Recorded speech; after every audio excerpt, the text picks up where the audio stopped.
Goeiedag almal, ek is Manie van Bloemfontein.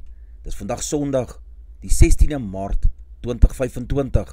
Ons doen die nuus in kollig en 'n Sondagkoerant word net kortliks weergegee. En ons hoofopskrif vir vandag sê 25 jaar tronkstraf vir moordenaar op Wiki ter Blanche. Die nuushooftrekke vir vandag sien so daarna uit. 2-potstelsel, eise stroom in. Wiki ter Blanche se moordenaar kry 25 jaar tronkstraf. Admiraals kry dierkarre. Ibrahim Rasool moet uit VSA. Halstorm in de aar maak skade. Petrolse pryse gaan daal in April. SASSA werkers vas oor bedrog. Die lewe van 'n mens is kosbaar en kan en geldwaarde gewaardeer word nie. Tog heg mense prysetikette aan ander se lewe vir hulle eie gewin. So het regter Samson Dunjwa gedurende Reinhard Leach se vonnisverrigtinge gesê. Leach is tot 25 jaar effektiewe tronkstraf gevonnis weens die moord op sy getroude meisie ter Blanche, nadat hy Woensdag in die Hooggeregshof in Clipperra skuldig bevind is. Die staatsaanklaer het 'n vonnis van tussen 22 en 25 jaar versoek op die moordaanklag, terwyl die res van die aanklagte se vonnisse gelyklopend uitgedien kan word. Leach se regsverteenwoordiger het ter strafversagting ook betoog daar is wesenlike en dwingende omstandighede in die hof om in ag te neem om 'n korter vonnis as die voorgeskrewe minimum vonnis op te lê. Daar is berig die aanvanklike moordplan was volgens Leach om ter Blanche dood te skiet. Die hof het gehoor hy kon nie die plan deurvoer nie en het later met sy vriende Dylan Callis en Mario de Ridder 'n artikel 204 getuie saamgespan om ter Blanche te bedwelm sodat haar dood soos 'n oordosis sou gelyk het. Ter Blanche is op 18 Oktober 2021 vermoor. Leach het gedurende die voor aangevoer. Ter Blanche se vervreemde man Arnold ter Blanche het hom genader met 'n versoek om van haar ontslae te raak in ruil vir finansiële vergoeding. Koertsin het Woensdag as deel van strafversagtiging 'n brief voorgelees wat Leach aan die hof, ter Blanche se familie, haar minderjarige seun en sy eie familie gerig het. In die brief sê Leach jammer vir die pyn en hartseer wat sy optrede veroorsaak het. Sedert Saterdag het Alex Forbes, die grootste administrateur van pensioenfondsgeld in die land, 33.000 eise ontvang.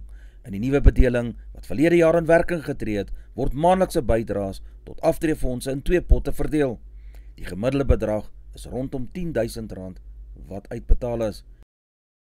Die administrateur sê hoewel dit verstaanbaar is dat die onttrekkingsbroodnodige verligting aan mense bied, moet aftreefondse besef wat die langtermyn impak van die onttrekkings op hulle aftreegeld gaan wees, onder meer op die voordele wat op langtermyn op die beleggings gekry sou kon word. Boonop word die onttrekkings baie swaar belas, want dit word op grond van die persoonlike inkomstebelastingkoers bereken. Mense word ook gewaarsku om te alle tye paraat te wees teen kubermisdadigers. Die vloot het 6 luukse Audi Q5 voertuie ter waarde van sowat R5 miljoen aangeskaf, sodat sy admiraals en hoofvlakbesoekers met die nodige waardigheid vervoer kan word. Lydens die kwotasies vir die voertuie wat die koerante onder oog gehad het, is daar 1 stalgrys Q5 en 5 wittes. Die voertuie het almal donker deursitplekke. Net die voorste sitplekke is met spesiale verwarming toegerus. Danksy 'n spesiale afslag van R75.000 kry die vloot die voertuie vir sowat R800.000 stuk. By monde van senior admiraal Prins Tabalala sê die vloot die aankoop van die 4 waans is 'n noodsaaklike en strategiese belegging om die mobiliteit van die vlootmagte te verbeter. Dit sal glo ook operasionele doeltreffendheid verseker. Alle geld in die vloot se gewone kommoditeitsrekeninge wat in die huidige boekjaar nog nie bestee is nie, is nou weer skielik oorgeplaas na die hoof van logistiek. Die nuwe nutsvoertuie is aangeskaf in gevolge strategiese aanskaffingsprojek om die hele vloot se voertuie op te gradeer. 400 van die vloot se diensvoertuie is ontklaar. Die vloot het intussen daarom ook etlike nuwe voertuie aangekoop en dit sluit in 1 10-ton vragmotor, 6 minibusse, 'n dosyn sedans, 6 nutsvoertuie, 3 spesialisvoertuie en 2 paneelwaans. 10 van die nutsvoertuie, waaronder die nuwe Q5's, is geoormerk vir die gebruik deur die admiraals. Meer voertuie word aangeskaf, maar te min geld word vir instandhouding en voorsiening toegewys. Ibrahim Rasool, Suid-Afrika se ambassadeur in Amerika, moet teen Vrydag sak en pak uit Washington wees. Die Amerikaanse minister van buitelandse sake het Rasool Vrydag aand op X as persona non grata in die land verklaar nadat die ambassadeur president Donald Trump Vrydagmiddag op 'n seminar van wit heersigtigheid beskuldig het. Die presidentsie het Saterdagoggend bevestig dat die Amerikaners Rasool gaan uitskop. Verder word ambassadeur Rasool as onaanvaarbaar beskou vir enige toekomstige akkreditasie as lid van die Suid-Afrikaanse afvaardiging vir die VSA. Ambassadeur Rasool se onlangse kommentaar oor die president van die VSA was diep aanstootlik en maak dit onmoontlik vir die Amerikaanse regering om hom aan te hou om met die ambassadeur te kan onderhandel. Republikeinse politici is glo al geruime tyd ongemaklik met Rasool se aanstelling weens sy pro-Palestynse siening. 'n Navorsingsgenoot verbonde aan die invloedryke Hudson Instituut in Washington het al op 13 Januarie op sosiale media lys tweets gedeel waarin Rasool Trump gekritiseer het. De Aar, Bridgetown en Hanover in die Noord-Kaap was verbykans 'n dag sonder krag nadat 'n reuse haalstorm De Aar donderdagmiddag getref het. Talle huise se vensters is deur die haal stikkend geslaan en kragpale in Alphastraat in die dorp het gebreek en laag oor poele water in die pad gehang. Die Mtangeni munisipaliteit, wat die 3 dorpe bedien, moes bond staan om die krag en water toevoer na die dorpe te herstel. Die munisipaliteit het gewaarsku dat dit nie veilig is om in hierdie strate te loop of te ry nie. Benewens die kwessies wat deur die storm veroorsaak is sommige inwoners wat in die hoërliggende dele van die dorp woon, al 11 weke sonder water, so sê Gerard Engelbrecht, DA raadslid in hierdie munisipaliteit. Hoewel daar nog 2 weke voorlê, voordat April se brandstofpryse moet verander, is dit nou reeds baie seker dat alle pryse gaan daal. Die oorverhaling vir die eerste 2 weke van die oorsigtydperk vir April is 96 sent per liter vir 95 oktaan petrol en 90 sent per liter vir diesel met 0,05 swaal. Dis met hoeveel brandstof goedkoper sou gewees het as pryse vir vandag kon verander het. Die rand het tot selfs R18.19 teen die dollar versterk. April die eerste maand van die regering se nuwe boekjaar is die maand waarin algemene brandstof en pad ongelukkefondsheffings aangepas mag word. Die Kaapstad Metro Raad het gesê 33.000 stormverwante voorvalle is van Julie tot Desember 2024 aangemeld teenoor 11.000 oor die ooreenstemmende 6 maande in 2023. In die tydperk het brande by die formele huise met 64% toegeneem en by informele wonings met 10%. Brande by formele huise het van 212 tot 349 toegeneem en by informele huise van 1100 tot 1269. JP Smith, burgemeesterskomitee lid vir veiligheid, sê in 'n verklaring, byna 90.000 mense het oor die 6 maande in 2024 vir bystand gevra, 3 keer soveel as die vorige boekjaar. 3 werknemers van die Suid-Afrikaanse Agentskap vir Maatskaplike Sekerheid, SASSA, is by sy Johannesburgse kantoor in hegtenis geneem omdat hulle na bewering by bedrog en korrupsie ter waarde van R260 miljoen betrek word. Die polisie het 2 mans en 'n vrou vasgetrek nadat 'n wenk ontvang is. Dis deel van die agentskap se veldtog om bedrog en korrupsie by sy kantore oor die land heenhok te slaan. Dit volg ook na soortgelyke inhegtenisnemings by SASSA se kantore in Udutswa in die Oos-Kaap. Nog inhegtenisnemings sal binnekort volg. Die ANC wil die nasionale tesorie se magte inkort sodat sy koalisievennote in die regering van nasionale eenheid meer insake kan kry in die begroting voordat dit voorgelê word. Die voorstel kom nadat Enoch Godongwana, minister van Finansies, se begrotingsrede op 19 Februarie aanvanklik uitgestel is omdat koalisievennote nie tot 'n verhoging in belasting op toegevoegde ware tot 17% wou instem nie. Die afgelope week se begrotingsrede waarin Godongwana aangekondig het dat hy BTW met 50 basispunte vanjaar en 'n verdere 50 basispunte volgende jaar wil verhoog, nie op die oomblik nie genoeg parlementêre steun om aanvaar te word nie. ANC bronne en NWK sê dis duidelik dat die begrotingsproses hersien moet word sodat politieke party in die regering 'n groter sê het oor die samestelling daarvan. Die Engelse klubspan Sale Sharks maak sy jag op nog 'n speler van die Leeu's nadat Marius Louw reeds besluit het om vanjaar na Manchester te gaan. Sale wat reeds 'n rit Suid-Afrikaners op sy boeke het, vry na die 28-jarige Springbok-vleuel Edwil van der Merwe. Die oudleerling van Paul Roos speel sedert 2022 vir die Leeu's, uit juis op 22 Junie verlede jaar as 'n Leeu sy toetsbuiging op Twickenham teen die Wallis gemaak. Nog 'n speler wat soos Labuschagne binnekort sy salaris in yen sal verdien, is die stad van die Bole, Kuta Mchunu. Hy is deur die Mitsubishi Dynaborgs gekontrakteer. Die 25-jarige Labuschagne sal hom later vanjaar in Japan vestig, nadat hy sy salaris sedert 2019 by die Haie verdien het. Selwyn Davids, wat 30 jaar oud is, 'n boerling van Jeffreys Bay, is donderdag aand op 'n spoggeleentheid in Kaapstad, waar die Suid-Afrikaanse Rugby-Unie se toekennings vir 2024 gemaak is, as Blitsbok van die jaar aangewys. Zane Davids en Ryan Oosthuizen is die ander spelers wat op die kortlys was vir hierdie toekenning. Dit is die eerste keer dat Davids die eer kry, nadat hy in 2019, 2020, 2021 en 2022 op die kortlys was. Met Davids as kaptein het die nasionale 7 span verlede jaar teen verwagtinge in 'n bronsmedalje op die Olimpiese spele in Parys verower. In November is sy wêreldrugby se droomspan van die jaar ingesluit. Die Blitsbokke is tans besig om voor te berei vir die Hong Kong Sevens in die seisoen se Sevens reeks wat van 28 tot 30 Maart beslis gaan word. Hy het al in 39 toernooie in die Sevens reeks, voorheen bekend as die wêreldreeks, gespeel.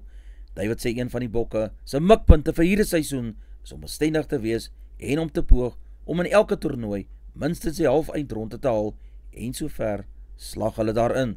Die laaste toernooi van die seisoen se Sevens reeks staan vanjaar as die wêreldkampioenskap bekend. Die toernooi word op 3 en 4 Mei in Los Angeles beslis. Iga Swiatek, die Poolse tweemalige Indian Wells kampioen, het haar skoknederlaag verlede jaar op die Olimpiese spele in Parys teen Zheng Qinwen gewreek met 'n oorwinning van 6-3 en 6-3 oor die 8ste gekeerde Chinees. Sy sal nou in die halfeindronde teen die Russiese tiener Mira Andreeva te staan kom. Jy moet veral vinnig aanpas wanneer die toestande tydens hierdie wedstryd verander, en is nie so maklik nie, het Swiatek in haar onderhoud na die wedstryd gesê. Die verdediger kampioen, wat slegs 12 potte in haar 4 wedstryde in die toernooi verloor het, kom volgende teen Andreeva 9de te staan, wat Alina Svetlana van Oekraïne met 7-5 en 6-3 gewen het. Die Rus het verlede maand in Dubai gewen en haar eerste Meesters 1000 toernooi verower. Dis die jongste vrou sedert Maria Sharapova in 2005 wat die halfeindronde van hierdie toernooi in die Kaliforniese woestyn bereik het. Engeland het sy 6-nasie veldtog in Cardiff afgesluit met 'n rekordtelling om te wen met 68 teenoor 14 punte. Steve Borthwick se span moes met 'n bonuspunt wen om enigstens 'n kans te staan om die eerste 6-nasie titel in 5 jaar te verower. Hulle het vroeg reeds die kantlyn opgesoek na strafskoppe en na 5 minute reeds met 14-0 teenoor Wallis voorgeloop. Na halfuur en volgehou druk het die senter Ben Thomas uiteindelik langs die pale oorgewals vir Wallis se eerste 3. Nog wedstryde wat plaasgevind het, was Frankryk wat gespeel het teen Skotland en 35 punte opgestapel het teen Skotland se 16 punte. Italië het gespeel teen Ierland. Italië het ongelukkig verloor met 17 punte teenoor Ierland se 22. En dan het 'n skooluitslag ontvang vir rugby. Andrew Raby het 26 aangeteken teen Burgersdorp se 5 punte. Bergsig Uitenhage het 0 aangeteken teen Vryheidsby se 12. Dale College het 8 aangeteken teen Portrex se 3 punte. Die Brandwag het 31 punte opgestapel teen Otto Du Plessis se 7 punte. Fairmont het 20 en Vredenburg 21 punte. Grime College het 51 aangeteken teen Daniel Pinaar se 17 punte. Hudson Park het 3 aangeteken teen Selborne College se 12 punte. Marlow het 25 aangeteken en St Andrews College ook 25 punte. Nico Milan het 24 punte gekry teen Kingswood College se 10 punte. In die Vrystaat Liga het Bloemfontein Hoërskool 43 punte aangeteken teen 14 van Sasolburg. Diamantveld het 51 punte aangeteken teen Witteberg van Bethlehem se 21 punte. Figart Park van Bloemfontein het 40 punte opgestapel teen Goudveld van Welkom se 0 punte. Grey College van Bloemfontein het 25 aangeteken teen Oakdale se 10 punte. En Tiseliers, ook in die Vrystaat, het 62 punte opgestapel teen Wilgerivier se 14 punte. Paul Erasmus het 38 aangeteken teen president Steyn se 3 punte. Stan du Plessis ook van Bloemfontein het 7 opgestapel teen Lady Brand ook in die Vrystaat se 21 punte. Trio van Kroonstad het 31 punte teen Jim Fousie se 14 punte aangeteken. Voortrekker Bethlehem het 49 teen Sentraal van Bloemfontein 0 aangeteken. Welkom Gymnasium het 26 punte gekry en Monument 38 punte. Diamant Hoërskool het 29 punte gekry teen Maritzburg College se 10 punte. Kearney College het 50 punte teen Clifton College se 0 gekry. Northwood met 15 en Michael Hells het 13 punte aangeteken. St. Charles College het 0 punte gekry teen Glenwood se 38 punte. Advertensie van Netwerk 24, teken in vir R124.99 per maand en kry verskeie tydskrifte en koerante. Advertensie van Bloemkeel vir jou, jy kan vir Dian of Susan by 082-390-3339 kontak, hulle sal die voertuig se registrasie namens jou behartig. Advertensie van Grizzly Bear Academy, stel jy belang aan MMA, Jiu-Jitsu, boks of skopboks, kontak gerus vir Coach Warren in Bloemfontein by 065-989-1472. Ons weerberig vir die streek, Messina 2029, Polokwane 1522, Lephalale 1728, Mbombela 1733, Mahikeng 1733, Pretoria 1620, Johannesburg 1724, Ermelo 1221, Richards Bay 2026, Pietermaritzburg 1422, Durban 1924, Port St. John's 2026, Bethlehem 1216, Bloemfontein 1425, Allewal Noord 1526, Welkom 1620, Vryburg 1624, Kimberley 1727, Appington 2334, Prieska 1831, Springbok 1527, Karasburg 2031, Keetmanshoop 2132, Mariental 2334, Alexanderbaai 1722, Brandvlei 2131, Loederitsbaai 1624, Vredendal 1727, Kaapstad 1922, Sutherland 1725, George 1922, Jeffreys Bay 2125, Cabarra 2030, Graafreinet 1727, Oos-London 1829, De Aar 16 en 28 grade Celsius. Ons sakanies vir die dag en die geldeenhede en ons hulpbronne. Die rand verhandel teen R18.18 teenoor die Amerikaanse dollar. Die Australiese dollar kos R11.49. Die euro verhandel teen R19.77. Die pond kos $23.51. Die prys van silwer is $33.77 Amerikaanse sent per fyn ons. Die prys van goud is $2.983 per fyn ons. Die prys van Brent-olie is $70.58 Amerikaanse sent per vat. Dis al vir vandag. Onthou om te like, deel met jou vriende en jou vriendinne en onthou om te subscribe op my kanaal. 'n Aangename Sondag word vir julle toegewens.